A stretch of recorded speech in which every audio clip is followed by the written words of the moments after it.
Hello, I'm Adam Newman. This is my official YouTube channel. Please subscribe and support them. The young and the restless spoilers full. Welcome back to our channel.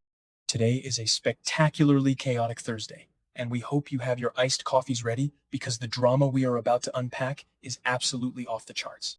Grab a seat, buckle up, and prepare yourselves because the tea we are spilling today is piping hot and completely unhinged. You guys, I am deceased. Stop what you are doing right now. I am literally shaking. Wait, we need to talk about this now. I am literally filming this while I'm running errands because I just had to jump on here and vent. My soul has actually left my body. I am walking down the aisle of a grocery store looking like an absolute maniac because I cannot contain the sheer, unadulterated cinematic mayhem that is currently unfolding in Genoa City. We are not just watching this show anymore, besties. We are invested. We are trapped in the psychological trenches with these people, and I am personally offended, victimized, and totally living for the absolute world-ending tea that just dropped concerning Victor and Nikki Newman. I am physically vibrating from the sheer audacity of this entire situation, and we need to dissect every single microscopic detail of this dumpster fire before I literally spontaneously combust. Let's just dive straight into the absolute chaos of the June 23rd episode because, bestie, be for real right now, I have never seen a more dramatic, earth-shattering moment in my entire life. Nikki Newman, the undisputed, diamond-draped queen of our screens, has officially hit her breaking point.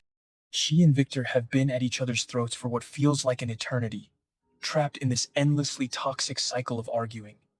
And it has finally culminated in the most jaw-dropping statement of the century. Nikki literally took off her wedding rings and gave them back to Victor. The rings, the sacred, probably multi-million-dollar Newman wedding rings. She handed them back. I was mid-skincare and smeared charcoal mask all over the rug when this scene happened.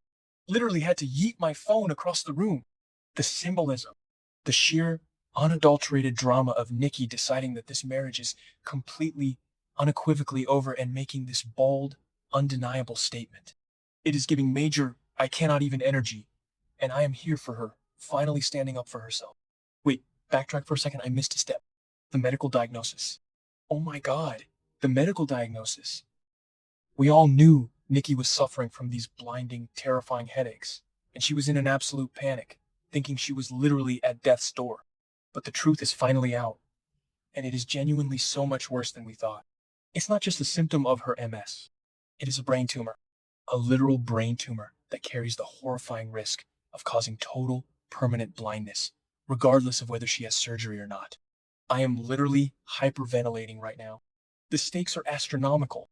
The absolute tragedy of Nikki facing the prospect of losing her sight, of living in total darkness, is straight up breaking my heart. She is terrified, she is vulnerable, and she is facing the darkest nightmare of her entire life. And this is where the psychological masterpiece of manipulation comes in. Because Victor Newman, the man who is supposed to be her rock, her protector, her husband in sickness and in health, is basically acting like a sleep paralysis demon in a custom Italian suit. When Victor finds out about this brain tumor and the threat of blindness, what does he do? He immediately pivots into this doting, supportive husband routine. He wants to comfort her. He wants to be the hero who guides her through her worst nightmare. And he is determined to put those wedding rings right back on her finger. Oh, hold on. I should have mentioned this earlier, but we absolutely cannot forget what this man literally just did yesterday. Wait, I'm glitching. Okay, back to the main event. Let me remind you of the June 22nd timeline, because this is where my grip on reality completely slips. While Nikki was having these severe headaches and falling into a state of sheer panic, believing she didn't have much time left, Victor exploited her absolute lowest moment. He played the devoted husband and convinced her to sign a medical power of attorney so he could take care of her. But hidden deep within those complex legal clauses was the transfer of all her personal shares in Newman Enterprises into a trust that he completely controls. He literally stole her company from her while she was terrified of dying. And then, while she was heavily sedated on medication, he started liquidating her assets under the guise of paying for special therapies. He is straight up looting her estate before she even takes her last breath. Bestie, be for real right now. He is basically liquidating her assets while she is sedated And now he has the absolute audacity to want to play the loving husband because he found out she has a brain tumor? They are officially on my do not perceive list. I am so done. How can you hold your wife's hand, look her in the eyes, and promise to protect her from going blind when your other hand is literally picking her pocket and stealing her legacy?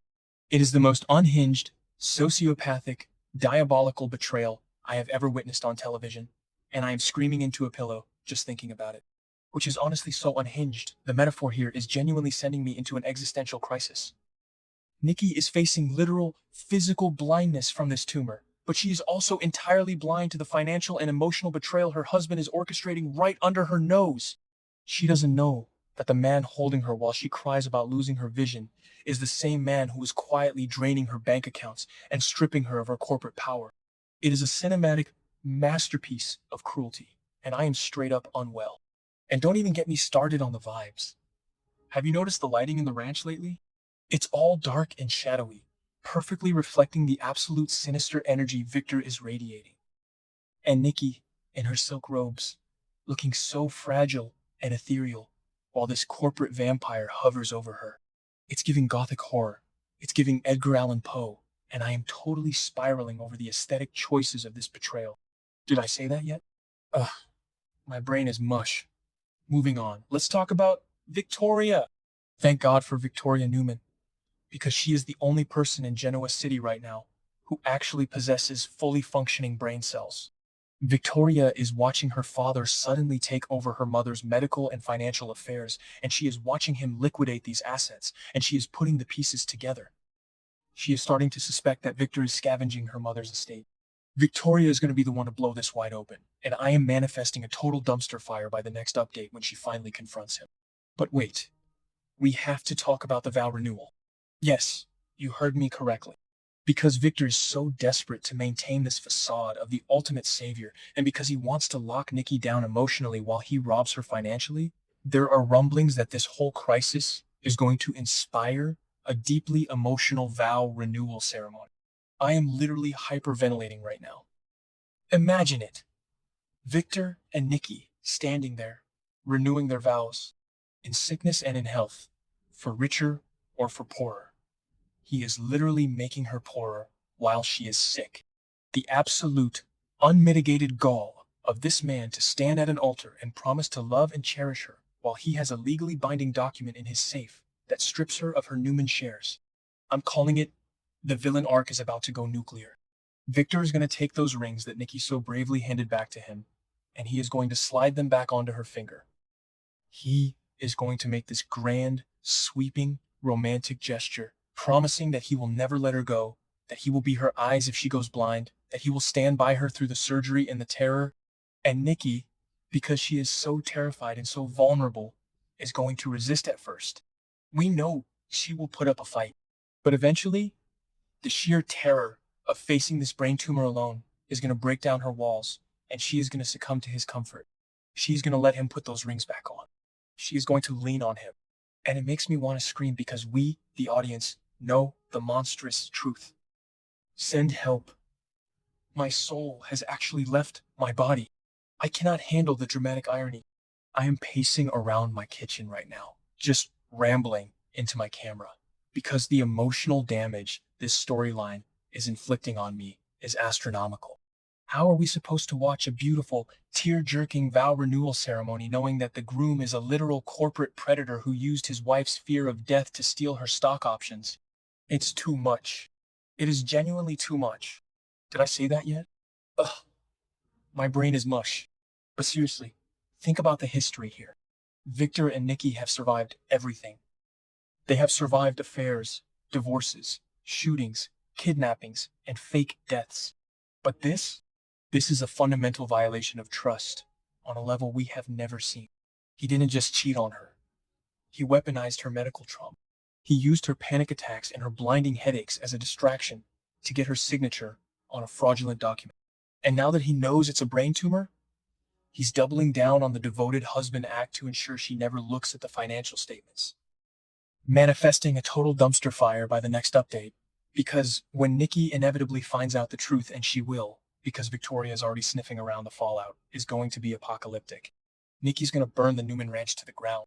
If she doesn't go blind from the tumor, she is going to see Victor for the absolute monster he has become. I am genuinely terrified for her, but I am also so hyped for the revenge era that is inevitably coming. Wait, I'm glitching. Okay, back to the main event. The sheer audacity of Victor putting those rings back on her finger, it's a power move. It's not about love, besties. It's about control. He wants her wearing his ring. He wants her dependent on him. And he wants her completely oblivious to his financial crimes. He is officially on my do not perceive list. I am so done with him. But I am also totally glued to my screen because this is the most insane, fast-paced, unhinged television I have consumed in years. I need a nap, I need a therapist, and I need the next episode immediately because I am physically vibrating from the stress. Keep your eyes peeled, besties, because Genoa City is about to explode, and we are going to be front row for the absolute cinematic mayhem.